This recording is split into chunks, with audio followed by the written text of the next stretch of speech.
Hi there. If you've got one of these Karcher Puzzi 100 extraction units, then this video is perfect for you. What's happened here is this machine I was using it and all of a sudden it just blew, and there was a puff of smoke that came out of the machine, and obviously something has blown. It also triggered the switch and cut off the electricity in the house as well.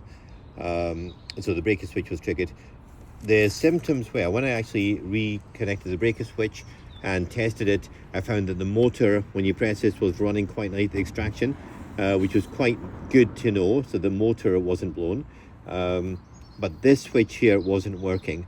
So what I did was I opened up, I actually took this out initially to have a look, and there's basically just two switches on there. But if you're taking that out, I also had time to clean up the black plastic. But I'm just going to remove this lid. So you take this out, drain out all the water, all the detergent back into the bucket, so you can keep that detergent, and we turn it upside down, and I'm going to show you where the little burn mark is there. Now that corresponds to the position of this switch here. Now this is a genuine motor switch, which helps connect up the two panels over there. So this is what blown, and this little connection here had blown. So as I said, the symptoms were only one of the two switches working and the motor turning. This had actually blown away, so the solder had got so thin that it had just exploded and left a mark over there. So we're replacing this. This comes in at £15 off eBay. If you buy it from a company called Trafalgar Cleaning Services, it's about £15, say about £15 or so. I'll tell you the exact price. Give me 1 second. £15.99, that's including postage, which is cheaper than buying it direct from them. And we're just going to plug it in. I'm going to show you, basically taking this apart is quite easy. It's basically screws, and you disconnect the hose across there to release the motor, which is over here. Okay, so there's the motor, fairly straightforward. And all we're going to do now is connect it up again, and once I've connected it up, I'll show you where the connections go. What we're now going to do is attach the motor back to these wires over here, which is the switches at the top, and they connect in here. Now it only goes in one direction because it's got location grooves. Now this blue bit here, okay, is at the back wall, and we're keeping it at the back wall, and this will provide an idea of where these go. Now these also have got location switches on them, so you can see that this one is going right next to the blue one, just over there. It slides in, and this friend here in the white has also got location grooves there, and that's going to go in that way as well. So we've got these two plugged in, nice and secure, and all it now is a matter of connecting this back up and reconnecting the hose, which is over here, back up to the unit. So let's just pop this back in, and I'm just making sure all the wires are secure, because we don't know what blew this. We're just assuming it's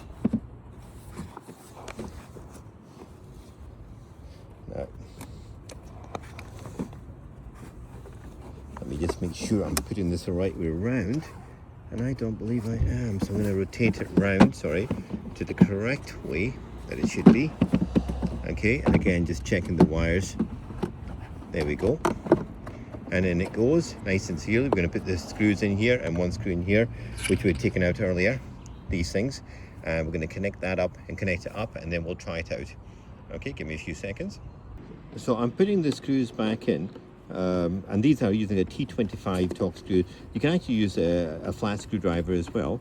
I like the T25, but if they're heavily corroded, then you have the option, like you can see these are heavily corroded, so you have the option of using the straight one or the T25. I'd probably start out with the straight one just to break it, and then move on to these are T20s, I believe, but these big ones, these are the ones that you need to remove, are T25s. You have a little one here, but I removed that in error, because I thought that was holding this to the base, and I should have realized it wasn't, because it's just far too small screw. That one holds the base of the motor onto the motor itself. So that's like a base covering. Now, the reason why you don't want to remove that is because there's a gasket that goes underneath here, and when you remove it, you dislodge it, and gaskets are notorious not for sealing nicely again afterwards. But you'll notice that they've got a ground clearance on this machine, which will keep it away from puddles, etc. But this is not the place where you want to put your machine in a puddle, because it will blow out the motor and potentially trip it, electrocute you, or whatever your fancy is. Now, once this is on, I've just got this to reconnect, put that screw in, the one that I shouldn't have removed, and this hose pipe back on. If you're struggling to get these hose pipes on, a little bit of silicone lubricant, it's water based, so it's water soluble, so therefore it doesn't actually deteriorate the rubber hosing, so we can use that. Now, this one hasn't got a clip on it. I'm not sure if it was meant to have a clip originally, but it may have, and maybe it's just corroded. You can see the corrosion on this one, which is set in over a period of time. We're going to push that back on. As I said, if it doesn't go on, a little bit of silicone lubricant will just ease it through, and I probably actually will use some just in that area. Okay, so what I've done is I couldn't find any of my silicone gel, so what I've done is just put a little bit of the detergent onto there, because this is a detergent pipe, and that will make it easier for it to actually just push on to this pipe. So we're trying to get it quite a bit onto the pipe and onto this thin area there. Okay, so the machine will take it, so let's just go and do that. A bit awkward, but it will do it. There we go, all done. Clips onto this area here, so we're going to clip the pipes in, 1, 2, and then I'm going to secure it. I'm going to rotate this, and it was actually like that, but I believe that also rotates onto there and locks it into this unit. So this screw on my one wasn't in there, it was down here. I think with time this is just corroded on, so I'm not going to secure it onto there. I'm just going to put it exactly where it was, because that hose pipe, that clip has become one with that unit. Otherwise I would think it would be in there, but you'll be able to tell me in the comment section if that is correct, if it's in that slot, which I believe it is. And there we go, we're just tightening this clamp down, and that will secure the hose onto, you can see it onto that. Now you do want this secure, because this pipe is the only reason why you'll get water onto this area. Okay, so that's why you want it secure. Okay, so nice and tight across there.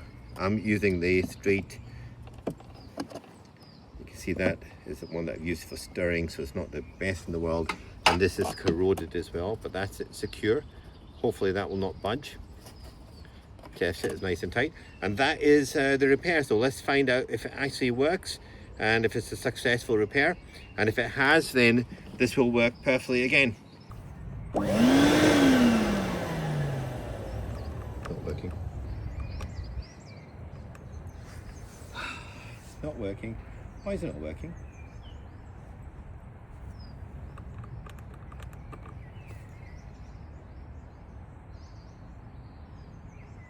Odd, isn't it?